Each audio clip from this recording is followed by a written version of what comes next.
আল্লাহ পাক রব্বুল আলামিন বলেন, হে দুনিয়ার বান্দা, যখন তোমরা নামাজের প্রস্তুতি গ্রহণ করবে, যখন তোমরা নামাজের জন্য দাঁড়িয়ে যাবে, তার পূর্বে তোমরা চারটি বিষয় ভালো করে খেয়াল করে আদায় করে নাও। আল্লাহ পাক রব্বুল আলামিন এক নম্বর জানাইয়া দিলেন, ফাগসিলু ওয়াজুহাকুম, তোমরা তোমাদের মুখমণ্ডল সুন্দরভাবে ধৌত করে নাও।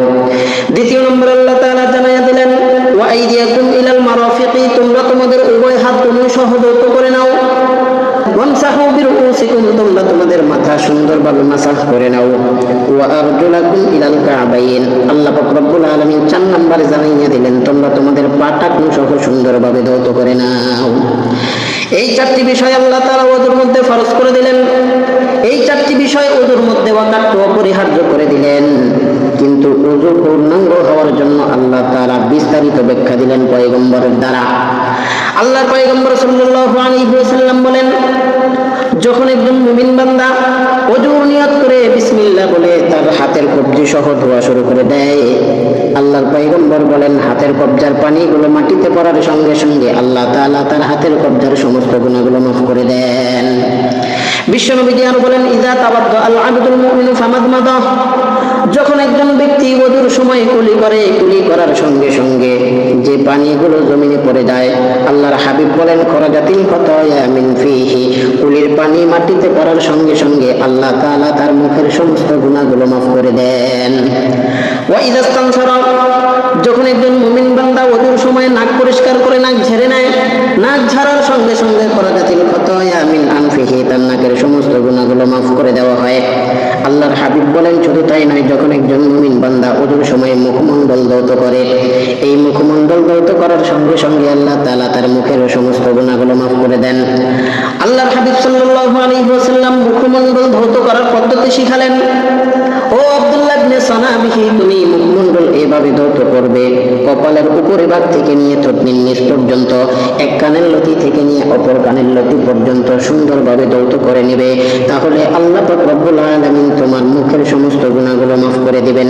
আল্লাহর হাবিব আরো বলেন, শুধু যে মুখের গুনাহ মাফ করে ওযুর বরকতে তাই নয়, আল্লাহর হাবিব সাল্লাল্লাহু আলাইহি ওয়াসাল্লাম বলেন, এই চেহারার মধ্যে আল্লাহ তাআলা 2টি সম্পদ দিয়েছেন, যার নাম হলো চোখ। এই চোখ দ্বারা মানুষ সবসময় গুনাহের মধ্যে লিপ্ত থাকে, জিনার মধ্যে লিপ্ত থাকে। এই চোখ দ্বারা মানুষ বেগানা নারীদেরকে দেখে দেখে গুনাহ করে।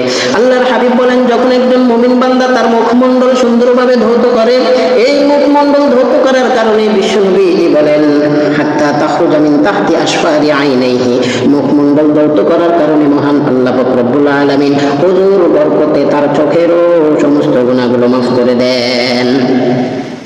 ফাইদা গাসালা ইয়াদাইহি, আল্লাহর হাবিব সাল্লাল্লাহু আলাইহি ওয়াসাল্লাম বলেন, যখন একজন মুমিন বান্দা তার হাত ধৌত করে, খরাজাতিল খাতায়া মিন ইয়াদাইহি, হাত ধৌত করার সঙ্গে সঙ্গে আল্লাহ তাআলা তার হাতের সমস্ত গুনাহ মাফ করে দেন।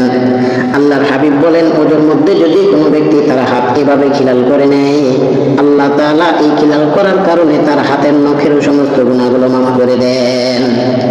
বিশ্বনবী আরো বলেন, ওয়া ইযা মাসাহা বিরাসিহি, যখন একজন মুমিন বান্দা তার মাথা মাসাহ করে নেয়, মাথা মাসাহ আমরা কিভাবে করব আমরা অনেকেই জানি না। আল্লাহর হাবিব শিখাইয়া দিলেন, 2 হাতের 3 আঙ্গুল এইভাবে একত্রিত করে কপালের উপরিভাগ থেকে নিয়ে ঘাড় পর্যন্ত এইভাবে মাসাহ করবে, আবার পিছন দিক থেকে এইভাবে সামনে নিয়ে আসবে। 3 নখের কাজ শেষ, বাকি রইল এই 2 নখ।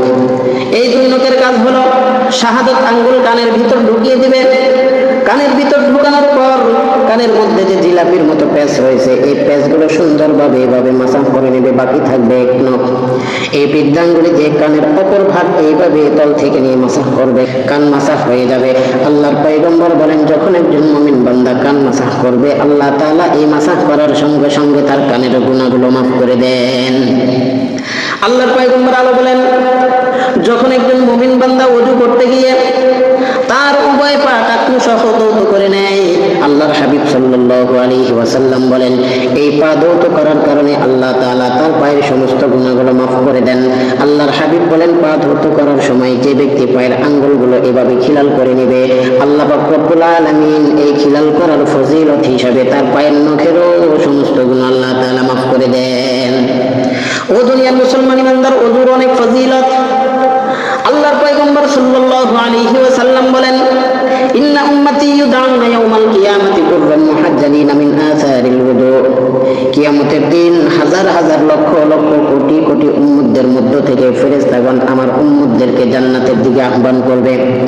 আপনারা জিজ্ঞাসা করতে পারেন, কোটি কোটি উম্মতদের মধ্যে থেকে কিভাবে চিনতে পারবে এটা উম্মতে মুহাম্মাদি, আখিরি জামানার পয়গম্বরের উম্মত? আল্লাহর পয়গম্বর বলেন, গুররান মুহাজ্জালিনা মিন আসারিল ওযু। দুনিয়াতে থাকা অবস্থায় যে সমস্ত বান্দাগণ নামাজের জন্য ওযু করতে গিয়ে মুখমণ্ডল ধৌত করেছে, হাত ধৌত করেছে, পা ধৌত করেছে, এই অঙ্গগুলো ধৌত করার কারণে মহান আল্লাহ পাক রব্বুল আলামিন কিয়ামতের দিন কঠিন ময়দানে আল্লাহ তাআলা ওই সমস্ত ওযু কর্মীওয়ালা বান্দাদের মুখে, হাতে, পায়ে নূরের আলো দিয়ে দিবেন।